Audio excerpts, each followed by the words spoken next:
नमस्कार, भारत के पहले digital mobile news channel metro TV में आपका स्वागत है। मैं हूं अनामिका। बुलेटिन की शुरुआत करते हैं आज की हेडलाइन से। मध्य प्रदेश में हुआ शिवराज सरकार के मंत्रिमंडल का विस्तार। 4 कैबिनेट और 5 राज्य मंत्रियों ने ली शपथ। बाबूलाल गौर और सरताज सिंह ने दिया इस्तीफा। मायावती को एक और बड़ा झटका। स्वामी के बाद चौधरी ने छोड़ी पार्टी। बसपा सुप्रीमो पर लगाया टिकट बेचने का आरोप। अफगानिस्तान की राजधानी काबुल में पुलिस के काफिले पर आत्मघाती हमला। हमले में 44 की मौत। तालिबान ने ली जिम्मेदारी। उत्तर प्रदेश में अमित शाह का कांग्रेस और सपा पर निशाना। कहा, गर्मी आते ही विदेश चल जाते हैं राहुल बाबू। अखिलेश नहीं, ओबामा के हाथ है लॉ एंड ऑर्डर। और दिल्ली में सीएम केजरीवाल के घर के बाहर युवक कांग्रेस का प्रदर्शन। आप सरकार पर लगाया वादा खिलाफी का आरोप। चुनाव के वक्त केजरीवाल ने 20 कॉलेज खोलने और फ्री वाईफाई देना का किया था ऐलान। भारी सियासी ड्रामे और उठापटक के बाद मध्य प्रदेश के नए मंत्रियों ने पद एवं गोपनीयता की शपथ ले ली। राजभवन में हुए भव्य समारोह में राज्यपाल राम नरेश यादव ने 4 कैबिनेट और 5 राज्य मंत्रियों को शपथ दिलाई। इस विस्तार के बाद शिवराज मंत्रिमंडल में 22 कैबिनेट और 9 राज्य मंत्री हो गए हैं। इन 9 नाम को तय करने में गुरुवार को दिन भर काफी मशक्कत हुई। सीएम शिवराज सिंह को कई दौर की बैठक करनी पड़ी। वहीं मंत्रिमंडल में शामिल 75 से अधिक उम्र के मंत्रियों से इस्तीफे लेने के लिए भी भारी खींचतान हुई, पर ना करते देर शाम इन मंत्रियों ने इस्तीफे दे दिए। इस्तीफा देने वालों में गृह मंत्री बाबूलाल गौर और पीडब्ल्यूडी मंत्री सरताज सिंह हैं। दोनों ने ही पहले इस्तीफा देने से इनकार कर दिया था, पर शाम होते होते दोनों की नाराजगी कम हुई और पहले सरताज सिंह और फिर गौर इस्तीफा दे दिया। दिल्ली सरकार से 20 कॉलेज और फ्री वाईफाई की मांग को लेकर युवक कांग्रेस ने सीएम अरविंद केजरीवाल के घर के बाहर प्रदर्शन किया। युवाओं का कहना है कि केजरीवाल की सरकार में आने के बाद से वे अपने वादे से पलट गए। आपको बता दें कि चुनाव के वक्त केजरीवाल ने सरकार में आने पर 20 कॉलेज खोलने और शहर में फ्री वाईफाई सुविधा देने की बात कही थी, जिसमें अभी तक अमल नहीं किया गया है, जिसको लेकर युवक कांग्रेस ने ये प्रदर्शन किया। फ्री वाईफाई और 20 कॉलेजों की मांग को लेकर यूथ कांग्रेस आज मुख्यमंत्री अरविंद केजरीवाल को घेरने उनके घर पे आई है। आप देख सकते हैं किस तरीके से पुलिस ने बैरिकेडिंग लगाकर उनको रोका हुआ है। हमारे साथ यहाँ यूथ कांग्रेस के कुछ साथी हैं। आपकी क्या मांग है? हमारी मांग है, जो केजरीवाल जी ने चुनाव में वादा किया था, फ्री वाईफाई देंगे और 20 नए कॉलेज देंगे। अभी तक उन्होंने उन दोनों वादों में से कुछ पूरा नहीं किया है। झूठ पर झूठ बोल रहे हैं, बहाने बना रहे हैं, अपने काम को काम नहीं कर रहे और एक दूसरे पर, केजरीवाल जी और मोदी जी एक दूसरे पर भांडा फोड़ रहे हैं। वो काम नहीं करने दे, वो काम नहीं करने दे रहे। कहाँ से आए हैं? मादीपुर विधानसभा से। क्या मांग है? ये 20 कॉलेज की वाईफाई की, 20 कॉलेज वाईफाई की।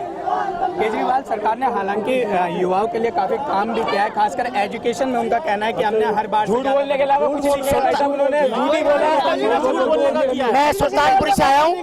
किसी भी सुल्तानपुरी में कोई भी स्कूलों के अंदर साइंस नहीं है। साइंस का वादा किया था, साइंस नहीं है किसी भी सुल्तानपुरी कॉलेज स्कूल के अंदर। वादा किया था मैं साइंस दूंगा, साइंस ही नहीं है। लेवल पे अभी तक उन्होंने कोई काम नहीं करा है। जो उन्होंने कहा था ना कि एजुकेशन लेवल पे काम करेंगे, युवाओं के लिए काम करेंगे, युवाओं के लिए उन्होंने कोई काम नहीं करा है। युवाओं को उन्होंने धोखे में रखा है। तो हमारे साथ यहाँ पे कुछ युवा थे जो काफी गुस्से में है केजरीवाल सरकार की नाकामियों को लेकर। देखिए सर, मोदी जी और केजरीवाल को 2 साल से ज्यादा हो गए हैं। उन्होंने फ्री वाईफाई, 20 नए कॉलेज और 500 स्कूलों का वादा किया था, जो उन्होंने बिल्कुल पूरी तरह से एक भी उद्घाटन भी नहीं किया, किसी की नींव भी नहीं रखी। और युवा कांग्रेस इससे भी बढ़कर के उग्र प्रदर्शन करती रहेगी। बीच में एक बार सवाल आया था, उन्होंने पूछा था कि युवा कांग्रेस लड़ेगी कब तक, तो हमने कह दिया है हमारे खून की आखिरी बूंद है, जब तक युवा कांग्रेस लड़ेगी हम इससे बढ़ के प्रदर्शन करते रहेंगे। अमित मलिक जी हमारे अध्यक्ष हैं दिल्ली प्रदेश यूथ कांग्रेस के, उनके नेतृत्व में हर साल, हर हफ्ते में 4 प्रदर्शन, 8 प्रदर्शन और रोजाना प्रदर्शन बढ़ते रहेंगे। केजरीवाल जी बिल्कुल ही निकम्मे हैं, सिवाय करने के अलावा कुछ नहीं। ये थे हमारे साथ यूथ कांग्रेस के कार्यकर्ता, जिनका साफ तौर पे कहना है कि अगर इनके किए गए वादे पूरे नहीं होंगे तो इनका घेराव किया जाएगा, केजरीवाल सरकार का घेराव किया जाएगा और धरने प्रदर्शन लगातार चलते रहेंगे। कैमरामैन सुरेंद्र के साथ निशांत राय, मेट्रो टीवी, दिल्ली। आपका ये प्रदर्शन रहा है 20 कॉलेजों के लिए और फ्री वाईफाई की मांग को लेकर, आपको उम्मीद है केजरीवाल सरकार अब नींद से जागेगी, अब उसकी नींद टूटेगी? मैं समझता हूं पिछले 1.5 साल से अरविंद केजरीवाल दिल्ली के मुख्यमंत्री हैं। हमने सोचा था 1.5 साल का किसी को समय देना चाहिए कि नए कॉलेज बनाएंगे, उनकी एक अच्छी प्लानिंग होगी, दिल्ली के अंदर वाईफाई आएगा। दिल्ली के युवाओं ने एक सपना देखा था, उन्होंने भी नहीं, उनके माता पिता ने भी एक सपना देखा था कि हमारे जो बच्चे हैं, हमारे बेटे बेटियां हैं, वो दिल्ली विश्वविद्यालय में पढ़ेंगे। लेकिन आज वो सपना किसी कोने से भी काबिल होता हुआ नहीं दिख रहा है। तो हमारी ये मांग है यूथ कांग्रेस की, अरविंद केजरीवाल या तो 20 कॉलेज फ्री वाईफाई दे, वरना ये दिल्ली की गद्दी छोड़े।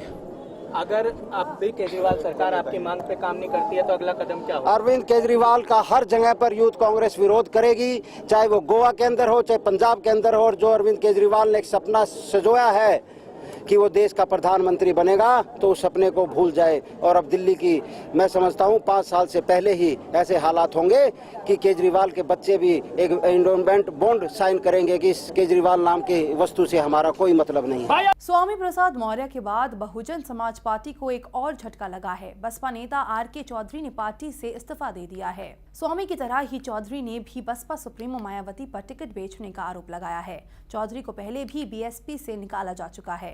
उन्होंने कहा कि पार्टी के बदलते रवैये में मैं फिट नहीं हूं, इसलिए मैं बसपा से अलग हो गया। मुझे पहले निकाला गया था, अब मैं खुद पार्टी छोड़ रहा हूं। चौधरी ने कहा, मेरे सामने वापसी का प्रस्ताव रखा गया था। 2 साल पहले मैं पार्टी में वापस आ गया था। ये मेरी गलती थी कि मैं पार्टी में वापस आ गया। उन्होंने मायावती पर आरोप लगाते हुए कहा, काशी राम के जाने के बाद माया की नजर सिर्फ वोट पर है। उन्होंने टिकट बेचना शुरू कर दिया है। पार्टी के टिकट की बिक्री हो रही है। माया का काफिला अब आगे बढ़ने वाला नहीं है। मुंबई हमलों को लेकर पाकिस्तान का ढीला रवैया एक बार फिर सामने आ गया है। इस बार पाकिस्तान विदेश मंत्रालय ने मामले की सुनवाई में देरी के लिए भारत को जिम्मेदार ठहराया है। पाकिस्तान ने बयान दिया है कि सुनवाई पूरी करने के लिए हमें और सबूत चाहिए थे, लेकिन भारत की तरफ से कोई जवाब नहीं मिला। पाकिस्तान विदेश मंत्रालय ने कहा कि हमारे विदेश सचिव ने भारतीय विदेश सचिव को इस संबंध में एक चिट्ठी भी लिखी, जिसमें उनसे मुंबई हमलों से जुड़े और सबूत साझा करने के लिए कहा गया था, ताकि मामले की सुनवाई को आगे बढ़ाया जा सके। लेकिन भारत की तरफ से अभी तक कोई जवाब नहीं मिला है। पाकिस्तान विदेश मंत्रालय के प्रवक्ता ने एक प्रेस कॉन्फ्रेंस के दौरान ये बातें कही। हालांकि उन्होंने ये नहीं बताया कि भारतीय विदेश सचिव को कब चिट्ठी लिखी गई। इंटर टॉपर घोटाला में बदनामी का दंश झेल रहा बिहार बोर्ड एक नई मुसीबत में फंसता नजर आ रहा है। एक और जहां एसआईटी इंटर परीक्षा की फर्जी टॉपर रूबी राय की उत्तर पुस्तिकाओं को फॉरेंसिक जांच के लिए भेजने की तैयारी कर रही थी, वहीं अभी खबर आई कि रूबी की एक विषय की कॉपी स्ट्रॉन्ग रूम से गायब है। कहा तो ये तक जा रहा है कि इंटर टॉपर घोटाला के कुछ सबूतों को मिटाने के लिए रूबी राय की कॉपियों को एक सोची समझी रणनीति के तहत गायब किया गया है। इंटर टॉपर घोटाला का मास्टरमाइंड बचा राय और बोर्ड के पूर्व अध्यक्ष लाल केशव प्रसाद के बीच टॉपर बनाने को लेकर डील पूरी प्लानिंग के साथ हुई थी। टॉपर बनाने के इस खेल में बोर्ड के कई कर्मचारी के भी शामिल होने की बातें कही जा रही है। यूपी में विधानसभा चुनाव की आहट के बीच बीजेपी के अध्यक्ष अमित शाह ने मेरठ में पार्टी कार्यकर्ताओं की रैली को संबोधित किया। इस दौरान कैराना में पलायन के मुद्दे पर एसपी सरकार पर तंज कसते हुए शाह ने कहा कि सरकार लॉ एंड ऑर्डर का हवाला दे रही है, लेकिन यूपी का लॉ एंड ऑर्डर ओबामा तो संभाल नहीं रहे हैं, ये राज्य की जिम्मेदारी है। उन्होंने मंच से कांग्रेस उपाध्यक्ष राहुल गांधी पर भी हमला करते हुए कहा कि जब गर्मी आती है तो राहुल बाबा विदेश चले जाते हैं। जुबानी प्रहार करते हुए उन्होंने कहा, बीजेपी में कार्यकर्ता भी प्रदेश और राष्ट्रीय अध्यक्ष बन सकते हैं, लेकिन कांग्रेस, समाजवादी पार्टी और बीएसपी में ये मुमकिन नहीं। अमित शाह ने कार्यकर्ताओं में ऊर्जा का संचार करते हुए कहा कि आगामी चुनाव में सपा को हटाना, बीएसपी को रोकना और यूपी को विकास के पथ पर ले जाना ही हमारा संकल्प होना चाहिए। प्रवर्तन निदेशालय ने prevention of money laundering act 2002 के तहत वाईएस जगन मोहन रेड्डी की करीब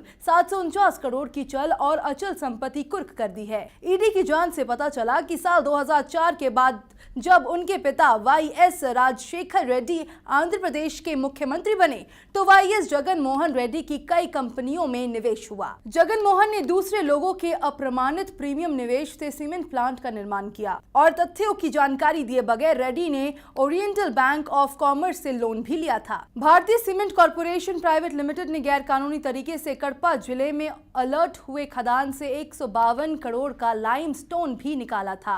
अक्सर सुर्खियों में बनी रहने वाली समाजवादी पार्टी के एक और नेता के डांस का वीडियो खूब वायरल हो रहा है। वीडियो यूपी के मिर्जापुर में हुए एक प्रोग्राम का है, जहां पर सपा के नेता अनिल यादव एक बार गर्ल के साथ बेहुदा डांस करते नजर आ रहे हैं। वीडियो कुछ दिन पुराना है, जब सपा नेता अनिल यादव अपने भतीजे की शादी में शामिल होने गए थे। वहां पर स्टेज पर बाल बालाओं का डांस चल रहा था। उसी दौरान सपा नेता स्टेज पर चढ़ गए और डांस करने लगे। डबल मीनिंग वाले एक भोजपुरी गाने पर सपा नेता अनिल यादव ने बाल बालाओं के पैरों में गिर कर और लोट कर डांस किया।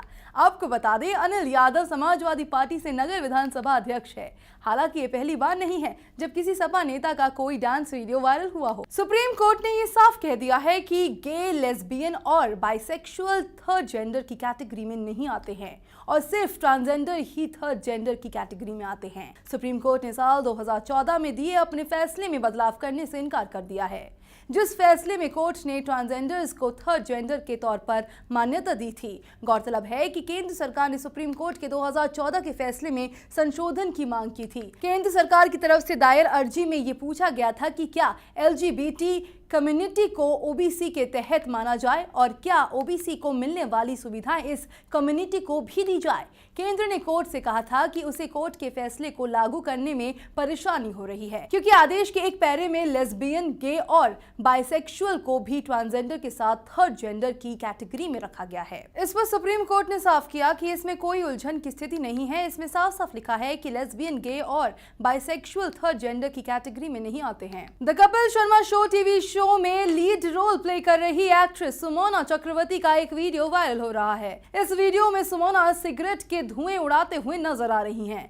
इस वीडियो में दिखाए गए जगह को देखकर लगता है कि वह शो के सेट का बैक स्टेज है, जहां पर ब्रेक के समय सुमोना कश लगाती हुई नजर आ रही हैं। ये वीडियो एक छिपे कैमरे से शूट किया गया है। इस वीडियो में सुमोना जो साड़ी पहने हुए हैं, हाल ही में मराठी फिल्म सैराट की टीम कपिल के शो में आई थी। तब सुमोना ने वो साड़ी पहनी थी, जिसके कारण ये कहा जा सकता है कि ये वीडियो उसी दौरान का है। इस वीडियो में वे शो के स्टाफ के साथ साथ कपिल से भी बातें करती नजर आ रही हैं। खबरों के सफर में फिलहाल इतना ही। देश दुनिया की पल पल की खबरों को हम आप तक पहुंचाएंगे एक नए अंदाज में, आपके मोबाइल फोन के माध्यम से। तो आप जुड़े रहिए मेट्रो टीवी से। नमस्कार।